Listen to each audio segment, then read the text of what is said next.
Hello students, कैसे हैं आप सब। स्वागत है हमारे इस प्यारे से यूट्यूब चैनल पर।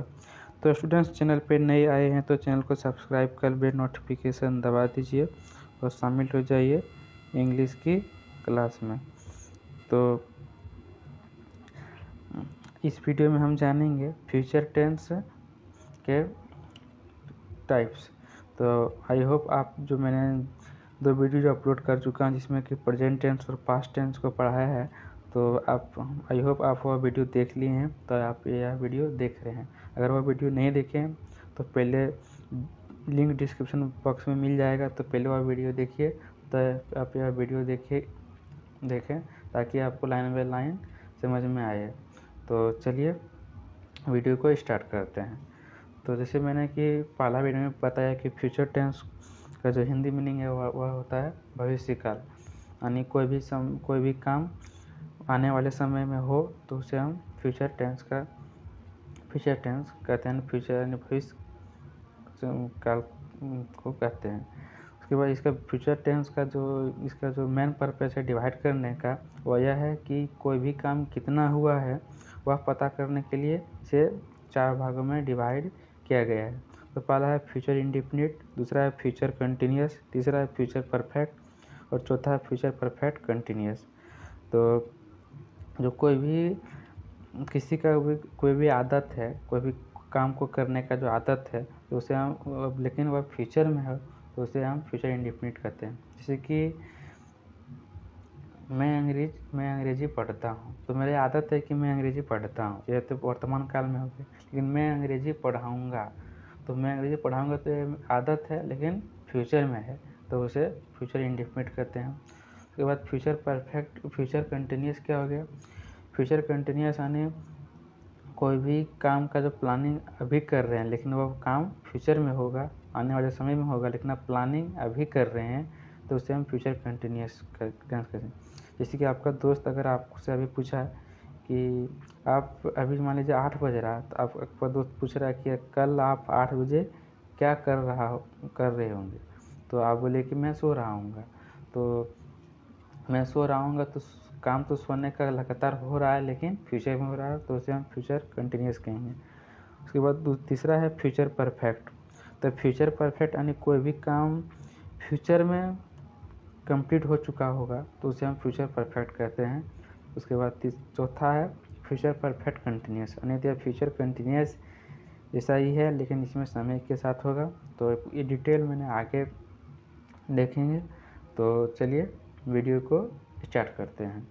तो जो फ्यूचर टेंस का जो पहला है वह है फ्यूचर इंडेफिनिट, इसकी सिंपल फ्यूचर भी कहते हैं।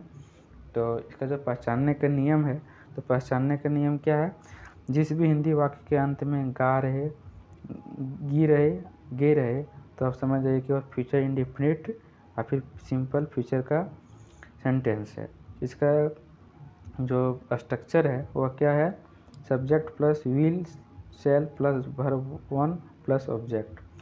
तो आप बोले कि विल किसके साथ लगाएं और शैल किसके साथ लगाएं, तो घबराने की कोई ज़रूरत नहीं है, मैंने वह भी बताने जा रहा हूँ। तो आई और वी के साथ आप शैल लगाइए, बाकी के सभी के साथ विल लगाइए, आई और वी के साथ शैल। लेकिन जो मॉडर्न इंग्लिश आया है, जो नया मॉडर्न इंग्लिश, उसमें आप आई और वी के साथ भी विल लगा सकते हैं, जो कि एक बहुत ही अच्छा बात है। और इसमें खास तो यह एक इंटरेस्टिंग बात यह है कि इसमें जो वर्ब का जो फॉर्म लगता है वो वर्ब 1 लगता है, अन्य वर्ब 1 का यूज होता है, जिसमें कि अगर आपको वर्ब का फॉर्म याद नहीं है तब पर भी आपको कोई दिक्कत नहीं है। लेकिन अगर आप टेंस अच्छा और अगर अदर टेंस अगर आप बढ़िया बनाना चाहते हैं तो उसमें तो वर्ब का फॉर्म याद रखना ज़रूरी ही है। तो आप वह याद नहीं किए हैं तो याद कर लीजिए, तभी आपसे टेंस का वाक्य बनेगा। तो इसका एग्जाम्पल देखते हैं। इसका एग्जाम्पल क्या है, जैसे कि मैं अंग्रेजी पढ़ाऊँगा, तो मैं अंग्रेजी पढ़ाऊँगा तो यह आदत ही है लेकिन फ्यूचर में है, तो इसे हम फ्यूचर इंडेफिनिट और फ्यूचर सिंपल का सेंटेंस कहेंगे। तो आई का क्या, मैं का क्या हो जाएगा, आई हो जाएगा। उसके बाद आई के साथ विल शैल दोनों लगा सकते हैं, आपका मर्जी, आप शैल लगाइए वो भी सही है, विल लगाइए वो भी सही है। उसके बाद पढ़ाऊँगा का टीच इंग्लिश, तो आई विल सेल दोनों में से कोई भी टीच इंग्लिश। वह बाजार जाएगी तो she will go to market. उसके बाद तीसरा है मोहन गाना गाएगा तो Mohan will sing a song. उसके बाद चौथा है हम लोग किताब पढ़ेंगे तो we shall will read book. V के साथ जैसे सेल लगता है, लेकिन अगर आप विल लगा देते हैं तो भी आपका गलत नहीं होगा, सही होगा। तो आई होप आपको फ्यूचर इंडेफिनिट टेंस का कॉन्सेप्ट समझ में आया होगा। तो बढ़ते हैं, अगला टाइप्स है जो कि है फ्यूचर कंटिन्यूस। तो इसको भी बिल्कुल बेसिक लेवल से पढ़ते हैं। तो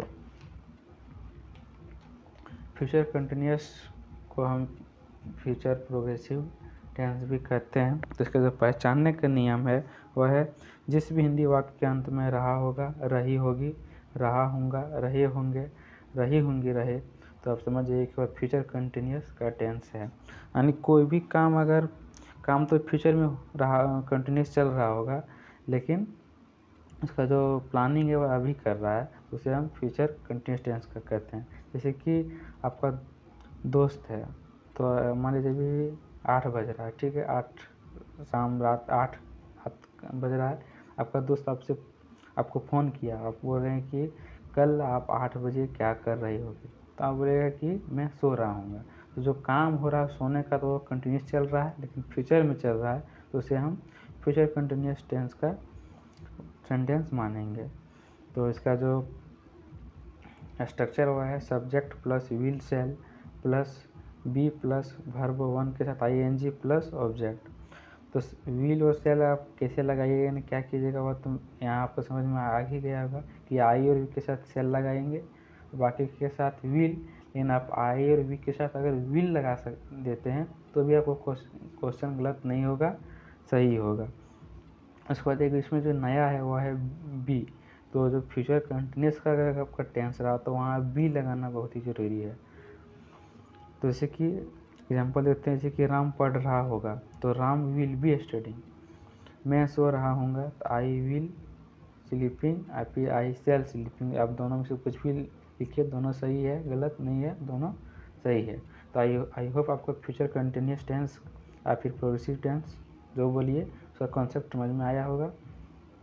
तो चलिए बढ़ते हैं, नेक्स्ट टाइप है जो कि है फ्यूचर परफेक्ट टेंस। तो फ्यूचर परफेक्ट टेंस को पहचानने का नियम क्या होगा, जिस भी हिंदी वाक्य के अंत में चुका होगा, चुकी होगी, चुके होंगे, चुका होगा, चुकी होंगी रहे, तो आप समझ जाइए कि वह फ्यूचर परफेक्ट टेंस का सेंटेंस है। तो इसका जो स्ट्रक्चर है यानी फार्मूला जो है वह है subject plus will shall plus have plus V3 plus object. तो विल सेल का तो कॉन्सेप्ट आपको समझ में अभी तक तो आ ही गया होगा। इसमें हैव तो लगता है, लेकिन जो V3 यानी फ्यूचर परफेक्ट रहा, प्रेजेंट परफेक्ट रहा, फिर पास्ट परफेक्ट रहा, तीनों में V3 लगेगा। तो इसमें भी फ्यूचर में भी V3 ही लगेगा प्लस ऑब्जेक्ट। तो इसकी वह क्रिकेट खेल चुका होगा, यानी इसका जो है वह कोई भी काम फ्यूचर में जगह कंप्लीट होगा। अगर मान लीजिए आप होमवर्क कर रहे हैं तो आपसे आपका दोस्त आया, आप पूछा कि आपका जो होमवर्क है वो कब तक कंप्लीट हो, तो आप बोलेंगे कि यह आने वाले यानी कल तक कंप्लीट हो चुका होगा। तो यानी जो वो कंप्लीट तो फ्यूचर में यानी कल होगा, लेकिन अभी आप बोल रहे हैं कि फ्यूचर का कल्पना अभी कर रहे हैं कि कल कंप्लीट हो चुका होगा। हो सके कि आप कहीं चल जाए तो कंप्लीट ना भी हो। तो आई होप आपको फ्यूचर परफेक्ट का जो सेंटेंस कैसे हम पहचानेंगे वो समझ में आया होगा। तो इसका एग्जांपल देते हैं। पहला है वह क्रिकेट खेल चुका होगा, तो I will have played cricket, और he will have played cricket. दूसरा वह खाना खा चुकी होगी, तो she will have eaten a food. तो आई होप आपको फ्यूचर परफेक्ट टेंस का भी जो कॉन्सेप्ट है वह समझ में आया होगा। तो बढ़ते हैं नेक्स्ट टाइप जो है फ्यूचर परफेक्ट कंटिन्यूस। तो यह टेंस का अंतिम आखिरी टाइप्स है, और इसी के साथ जो टेंस का जो कॉन्सेप्ट है वह समाप्त होगा। तो चलिए इसको भी बेसिक लेवल से पढ़ते हैं। तो इसका जो पहचानने का नियम क्या होगा, जिस भी हिंदी वाक्य के अंत में रहा होगा, रही होगी, रहे होंगे, रहा होगा और फिर रही होंगी, रहे, तो आप समझ जाइए कि वह फ्यूचर परफेक्ट कंटिन्यूस टेंस का सेंटेंस है। अन्य यह तो फ्यूचर कंटिन्यूस टेंस का जैसा ही है, लेकिन उसमें समय के साथ नहीं रहता, इसमें समय के साथ होगा। अन्य कोई भी काम अगर होगा तो वह समय के साथ, कब से स्टार्ट हुआ है और कब तक चला है, या उसका जिक्र होगा। यहाँ इसमें समय का जिक्र होगा, और जो फ्यूचर जो कंटिन्यूस है उसमें समय का जिक्र नहीं होता। तो इसका स्ट्रक्चर क्या होगा, इसका स्ट्रक्चर होगा subject plus will, shall plus have plus been plus verb 1 के साथ ing plus object since 4 plus complement. तो सिंस कब लगेगा, तो मैंने पिछला 2 वीडियो उसमें तो मैंने इसके बारे में बताया है, लेकिन इसमें भी बता देते हैं कि सिंस से लगेगा कोई भी समय, अगर समय निश्चित हो, जैसे कि सोमवार से 2022 से या फिर 8 बजे से, यानी जो जिसका समय निश्चित हो, जिसका समय चेंज ना हो, तो वहाँ सिंस लगेगा। जिसका चेंज समय निश्चित ना हो, जैसे कि 2 घंटों से, 2 महीनों से, 2 साल से, तो 2 साल से तो 2022 हो सकता है, 2021 हो सकता है, 2019 हो सकता है, कुछ भी हो सकता है। तो समय से पता नहीं चलता, लेकिन सिंस से समय पता चलता है और समय चेंज नहीं होता है, तो वहाँ सिंस लगता है। जहाँ समय चेंज होता रहे, समय का कोई परफेक्ट वैल्यू ना पता हो, तो वहाँ 4 लगता है। उसके बाद कम्प्लीमेंट। इसका एग्जांपल देखते हैं ताकि आपको अच्छा से समझ में आए। इसका एग्जांपल पहला है, वो 8 बजे से क्रिकेट खेल रहा होगा, तो देख सकते हैं कि यहाँ समय का जिक्र है, तो यहाँ परफेक्ट कंटिन्यूस टेंस। अगर वहीं रहेगा वह क्रिकेट खेल रहा होगा, तो यह तो फ्यूचर कंटिन्यूस का हो जाएगा, लेकिन अगर यहाँ समय है, समय का जिक्र है, तो यह फ्यूचर परफेक्ट का होगा। तो इसका क्या होगा, he will have been playing cricket since 8 o'clock। उसके बाद है, मैं 2 घंटों से इंतज़ार कर रहा होगा, तो I shall have been waiting for 2 hours।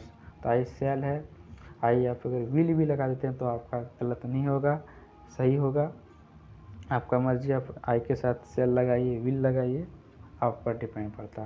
तो आई होप आपको फ्यूचर परफेक्ट टेंस का भी कॉन्सेप्ट समझ में आया होगा। और यही इसी वीडियो के साथ टेंस का जो सीरीज चल रहा था वह समाप्त होता है। तो आई होप आपको टेंस समझ में आया होगा। अगर नहीं आया है, कोई भी डाउट है, तो कमेंट सेक्शन, आप इंस्टाग्राम, टेलीग्राम कहीं भी कमेंट कर सकते हैं, मैं कोशिश करूँगा रिप्लाई देने का। तो चलिए मिलते हैं नेक्स्ट वीडियो में। तब तक अगर वीडियो अगर अच्छा लगे तो वीडियो को लाइक और चैनल को सब्सक्राइब करना ना भूलिएगा, ताकि ऐसा हर इम्पोर्टेंट टॉपिक का नोटिफिकेशन सबसे पहले आप तक पहुँचे। तो मिलते हैं नेक्स्ट वीडियो में नेक्स्ट इम्पोर्टेंट टॉपिक के साथ। तब तक के लिए जय हिंद, जय भारत, धन्यवाद।